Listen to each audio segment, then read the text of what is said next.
Good morning, reflecting Christ, September 4th, the greatest in the kingdom. Matthew 18, verse 4 says, "Whosoever therefore shall humble himself as this little child, the same is the greatest in the kingdom of heaven." The disciples had just been disputing as to who should be the greatest in the kingdom of heaven. They could not agree.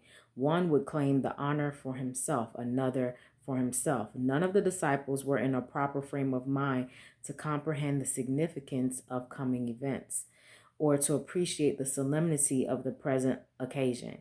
They were not prepared to participate in the Passover supper. Christ looked upon them sadly. Trials he knew were before them, and his great heart of love went out to them in tender pity and sympathy. As a manifestation of his love for them, he took a towel and girded himself. After that, he poured water into a basin and began to wash the disciples' feet and to wipe them with the towel wherewith he was girded. This was a great rebuke to them all. So after he had washed their feet and had taken his garments and was set down again, he said unto them, "Know ye what I have done to you?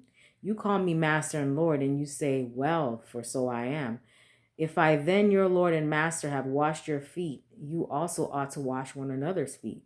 For I have given you an example that you should do as I have done to you." By the ordinance of humility, we are taught an impressive lesson. Christ had shown to us the necessity of walking humbly before God and of realizing what he has done for us by the gift of his Son. Christ knew that his disciples would never forget the lesson on humility given them at the Last Supper. And taking upon himself the humblest form of service, he administered to the 12 the sternest rebuke that could have been given them. In the 18th of Matthew, there is recorded another lesson on humility. These lessons in the word are given for our admonition. Those who neglect to profit by them are inexcusable. The disciples came unto Jesus, saying, "Who is the greatest in the kingdom of heaven?"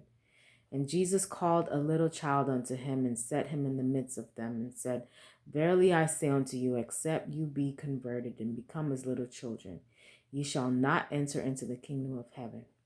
Whosoever therefore shall humble himself as this little child, the same is greatest in the kingdom of heaven." Many do not realize that by walking humbly with God, we place ourselves in a position where the enemy cannot take advantage of us. Only when we submit as willing children to be trained and disciplined can God use us to his glory. Hope you have a great day today. Reflect Christ.